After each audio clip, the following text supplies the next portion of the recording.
Hello students, welcome to ITI draftsman civil.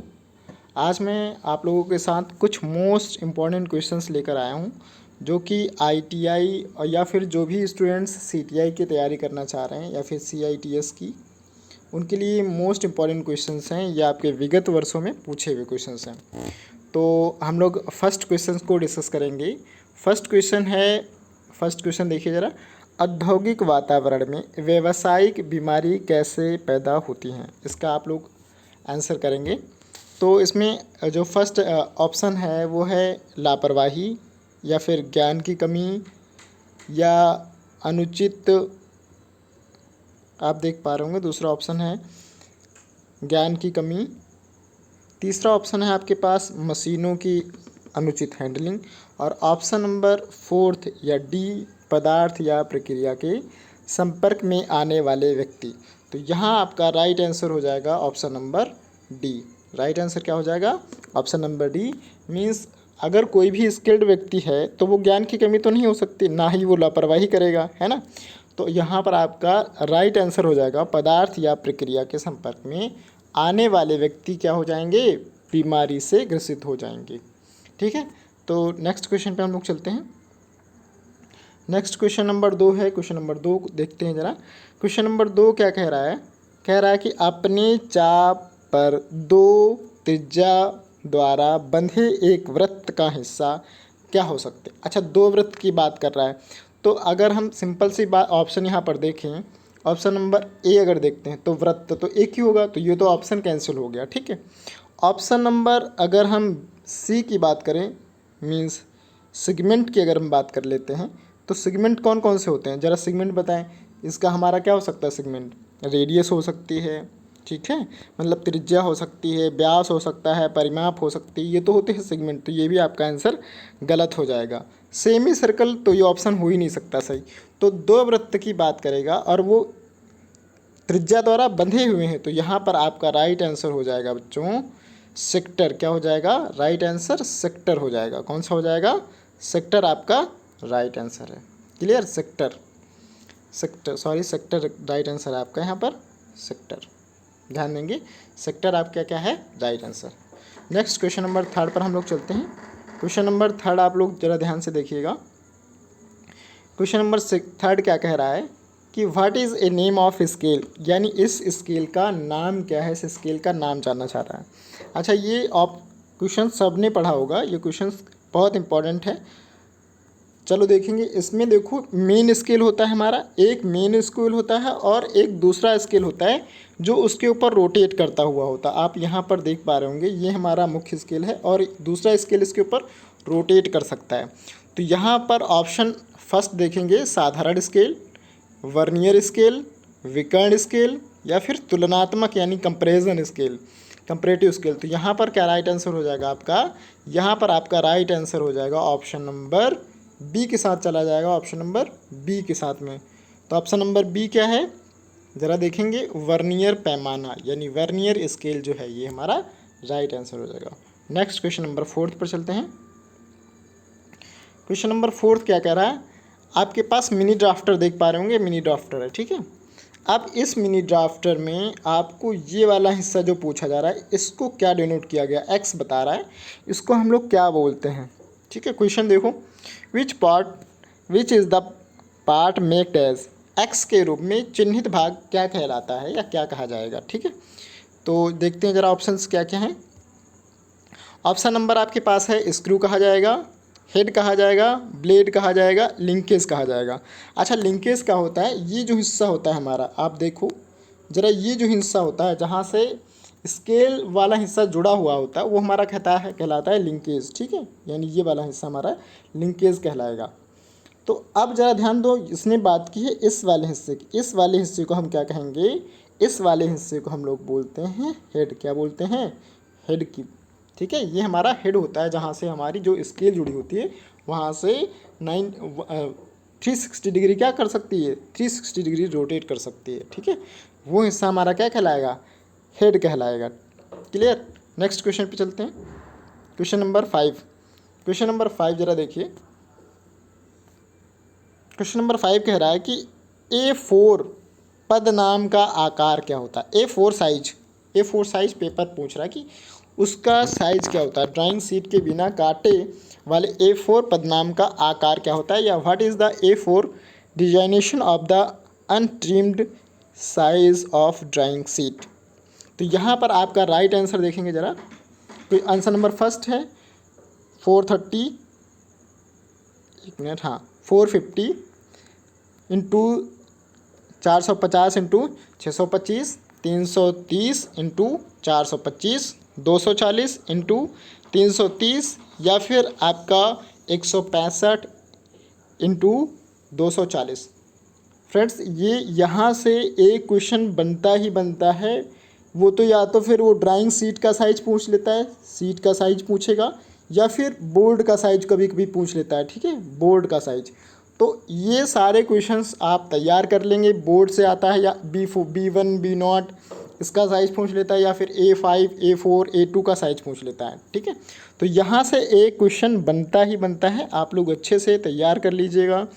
तो यहाँ पर आपका राइट आंसर हो जाएगा C। क्या हो जाएगा राइट आंसर? C हो जाएगा 240 इंटू 330, इसका राइट आंसर है option number C। Next question number 6 पर हम लोग चलेंगे। क्वेश्चन नंबर 6 क्या कह रहा है? अच्छा देखो, दूसरा क्वेश्चन लगे हाथ आ गया है ना।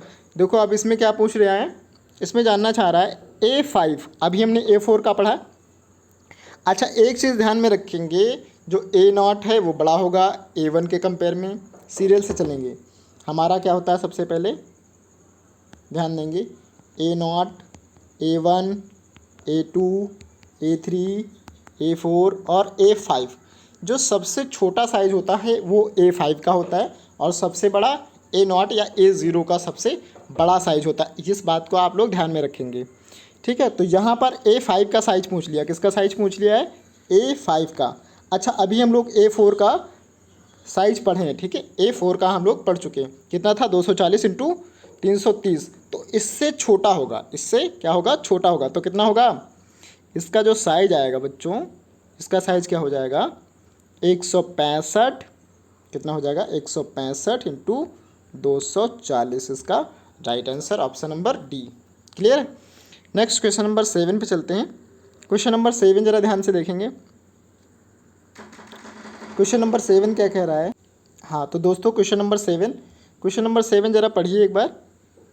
क्वेश्चन नंबर 7 कह रहा है आयामों को आयाम तकनीकी के संरेखित प्रणाली में कैसे पढ़ा जा सकता है। ऑप्शन देखेंगे ज़रा। ऑप्शन नंबर फर्स्ट है ड्राइंग शीट के बाएं हाथ के किनारे से, ड्राइंग शीट के दाहिने हाथ के किनारे से, ऊपर से नीचे, या फिर नीचे से ऊपर। ध्यान देंगे, आयामों के आयाम तकनीकों के संरेखित प्रणाली जो होती है उसको हम ड्राइंग शीट के दाहिने हाथ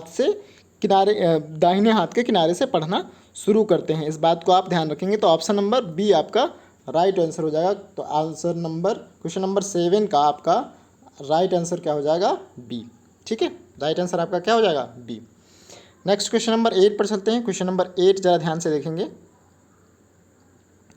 क्वेश्चन नंबर 8 क्या कह रहा है? हमारे पास कुछ स्टोन्स के पार्ट दिए गए हैं, आप यहाँ पर देख पा रहे होंगे। कुछ ये स्टोन्स के पार्ट्स हमारे पास गिवन हैं, यहाँ पर ध्यान दो, ये हमारे पास स्टोन के पार्ट्स हैं, ठीक है। अब ये जानना चाह रहा है स्टोन ड्रेसिंग, ये जो हमारी दी गई है, इस फिनिशिंग का नाम जानना चाह रहा है कि ऐसे फिनिशिंग को हम किस नाम से जानते हैं।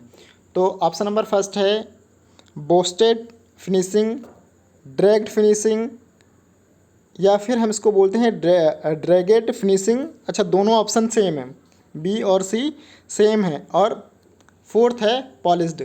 तो दोस्तों यहाँ पर आपका राइट आंसर हो जाएगा ऑप्शन नंबर C या B, दोनों ही सेम ही हैं। तो ये ड्रैगेड फिनिशिंग कहलाती है। क्या कहलाएगी? ये ड्रैगेड फिनिशिंग। ऑप्शन नंबर C के साथ चला जाएगा right answer. Next question number 9 पर चलते हैं। क्वेश्चन नंबर 9 बहुत ही आसान सा क्वेश्चन है, ठीक है।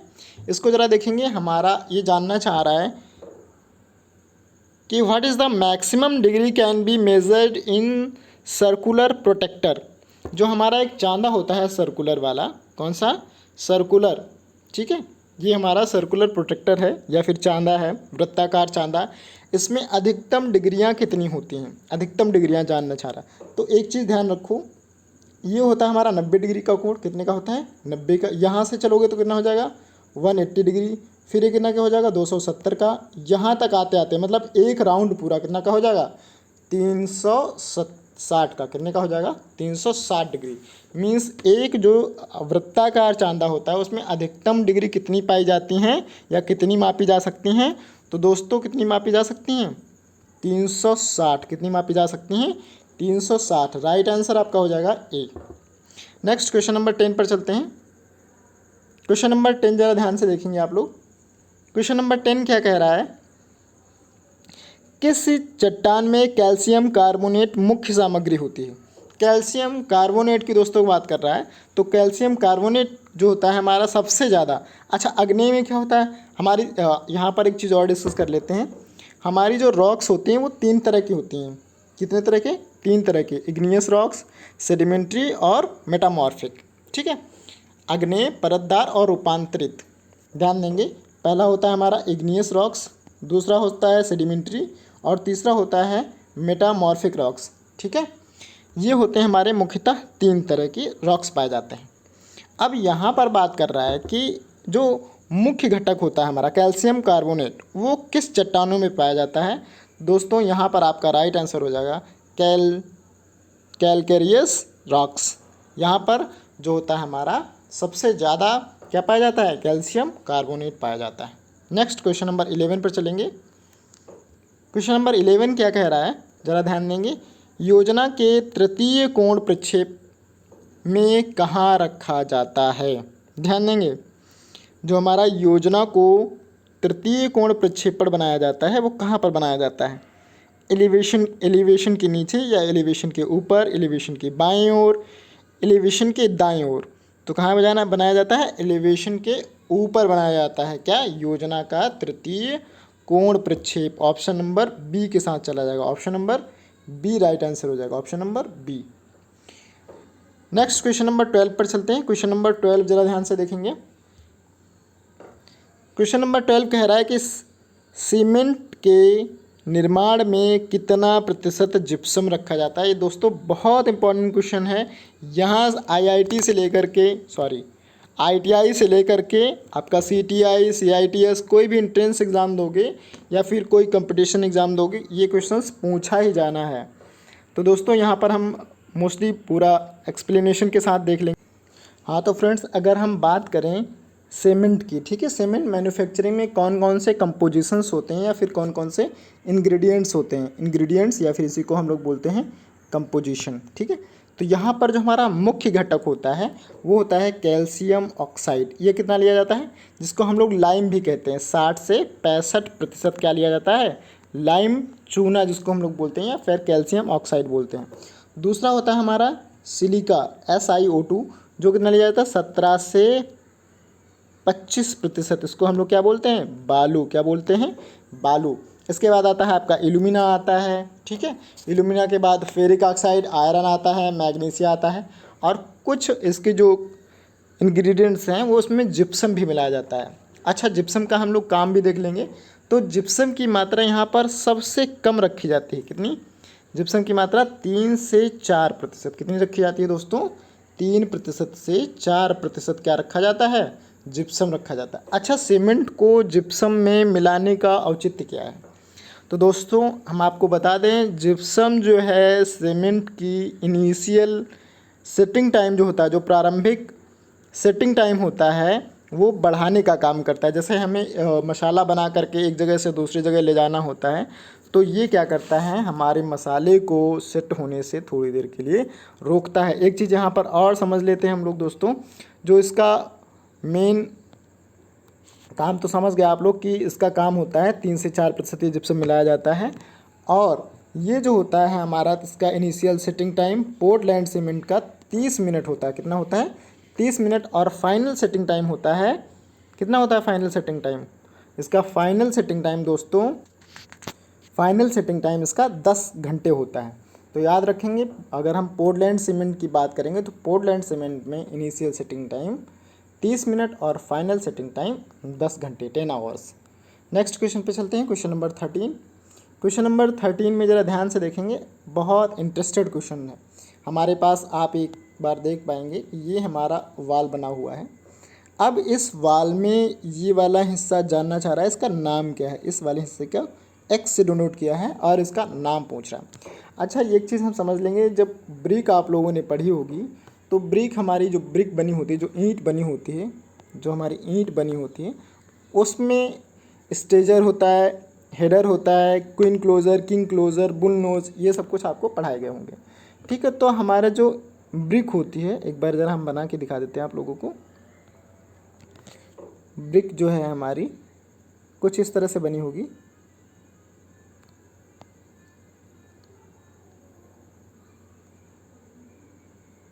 ऐसा कुछ होती है। ठीक है, अब यहाँ पर क्या होता है, एक चीज़ और दिखा देते हैं हम आपको, थोड़ा सा इसमें बन पाएगा, चलो कोशिश करते हैं। हाँ, ऐसे बना होता है। इसको हम लोग बोलते हैं फ्रॉग। क्या बोलते हैं? फ्रॉग बोलते हैं, जो कि मसाले को अपने आप में भर करके और जो हमारी वाल बनती है, ठीक है, कोर्स बाई कोर्स, तो उसको मजबूती प्रदान करने का काम करता है। ये जो हिस्सा होता है हमारा, ये जो हिस्सा होता है, इसको हम लोग बोलते हैं स्ट्रेचर। क्या बोलते हैं? इसको बोलते हैं स्ट्रेचर। ध्यान रखेंगे, इसको क्या बोलेंगे? स्ट्रेचर बोलेंगे। और जो ये वाला हिस्सा होता है हमारा दोस्तों, ये वाला हिस्सा, इसको हम लोग क्या कहेंगे? हेडर कहेंगे। क्या कहेंगे? हेडर। तो वही ये जानना चाह रहा है। अब आप लोग यहाँ पर देख पा रहे होंगे कि ये जो ब्रिक दिखा रहा है, ये वाली जो ब्रिक है, ठीक है, इस वाली ब्रिक को क्या कह रहा है, क्या पूछ रहा है, क्या जानना चाह रहा है, तो समझेंगे हम लोग ज़रा। इस वाले हिस्से को क्या कहेंगे? तो देखो, सबसे पहले ऑप्शन दिया गया क्वीन क्लोजर। क्वीन क्लोजर तो ऑप्शन में है, लेकिन हमारा ये क्वीन क्लोजर नहीं होता है। अच्छा, हेडर हमने बता दिया आपको क्या होता है। हेडर क्या होता है? जो छोटा वाला भाग होता है। अच्छा, छोटा भाग यहाँ पर दिखाई नहीं दे रहा, अभी मैंने आपको बना के दिखाया था, तो वो हेडर होता है। इसके अलावा यहाँ पर जो आपका राइट आंसर हो जाएगा वो क्या हो जाएगा? स्ट्रेचर। इस वाले भाग को हम लोग क्या कहेंगे? स्ट्रेचर कहेंगे, यानी राइट आंसर आपका बी के साथ चला जाएगा। तो दोस्तों, नेक्स्ट क्वेश्चन नंबर 14 है, और 14 ये आपका स्टोन से क्वेश्चन लिया गया है। ठीक है, कहाँ से लिया गया है? ये स्टोन से लिया गया है, और इसमें जॉइंट की बात कर रहा है। किसकी बात कर रहा है? जॉइंट की बात कर रहा है। ठीक है, चलो देखते हैं इसको ज़रा हम लोग। पत्थर की चिनाई में प्रयुक्त जोड़ को क्या कहेंगे? अच्छा, जोड़ के बारे में हमने एक और चीज़ बताई थी कि बट जॉइंट क्या होता है, लैप जॉइंट क्या होता है, ट्रेबल्ड जॉइंट क्या होता है, सेल्डेड जॉइंट क्या होता है। दोस्तों, अगर वीडियो पसंद आए तो लाइक करें, और इस तरह के क्वेश्चंस पाने के लिए हमारे चैनल को ITI ड्राफ्टमैन सिविल को सब्सक्राइब भी कर सकते हैं। तो आगे क्वेश्चन पे देखते हैं हम लोग। जैसे कि बट जॉइंट की अगर हम बात करेंगे, तो बट जॉइंट में क्या होता है, जैसे हमारा कोई ये हिस्सा है, ठीक है, ये कोई पार्ट है बट जॉइंट में, दूसरा हमारा कोई ये पार्ट है, ठीक है, ध्यान देंगे, कोई ये है, इसको क्या करेंगे हम? दूसरी कोई प्लेट लगा करके क्या करें? कोई प्लेट लगा दें, ऐसे एक प्लेट लगा दें, तो अब हम इसको क्या करें? रिविट के माध्यम से जोड़ दें। तो ऐसे जॉइंट को हम लोग क्या कहेंगे? Butt joint. कौन सा butt joint? Single cover butt joint. अब क्या करें हम? इधर भी एक कवर लगा दें और फिर रिविट लगा दें, तो ऐसे को हम लोग बोलते हैं डबल कवर बट जॉइंट। क्या कहेंगे? Double cover butt joint. अगर हम यहीं पर बात करते हैं लैप जॉइंट की, किसकी बात करेंगे? लैप जॉइंट की। तो लैप जॉइंट में दोस्तों कुछ नहीं होता, ये हमारे पास कोई रॉड है और इसी के ऊपर हम क्या करें? कोई दूसरी रॉड लगा दें। ठीक है, अब हम क्या करें? इसी को हम रिविट के माध्यम से या बोल्ट के माध्यम से टाइट कर दें, तो ऐसे जॉइंट को हम लोग क्या कहेंगे? Lap joint. क्या कहेंगे? Lap joint. दोस्तों, आई होप सभी लोग समझ गए होंगे। तो अब यहाँ पर जानना चाह रहा है कि हमारे ऐसे जॉइंट को क्या बोलते हैं दोस्तों? तो ऐसे जॉइंट को हम लोग सेल्ट्स जॉइंट्स कहेंगे। क्या कहेंगे? Celts joint. क्लियर है? नेक्स्ट क्वेश्चन नंबर 15 पर चलते हैं। क्वेश्चन नंबर 15 देखेंगे ज़रा।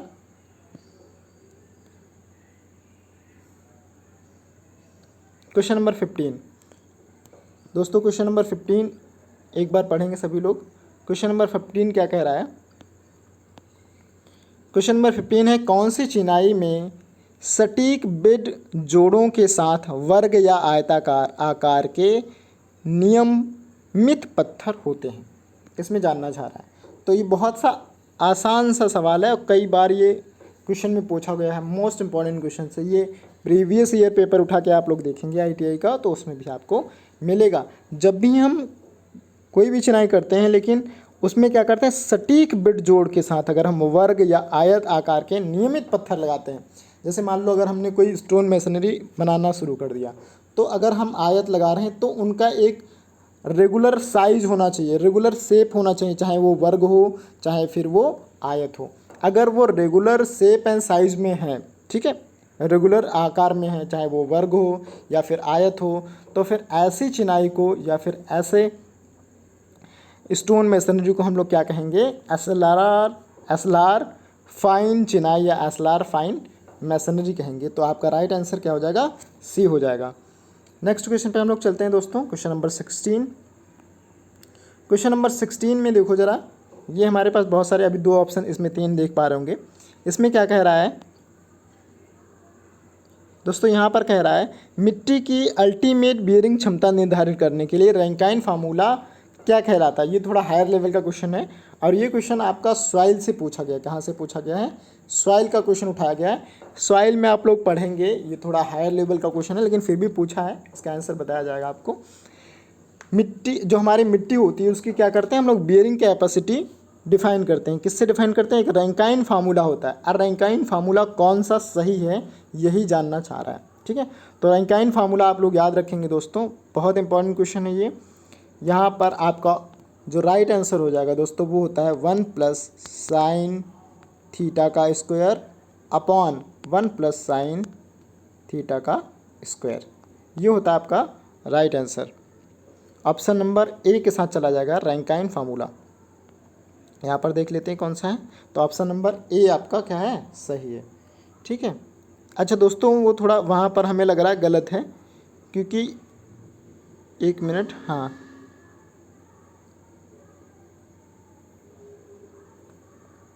Wait friend.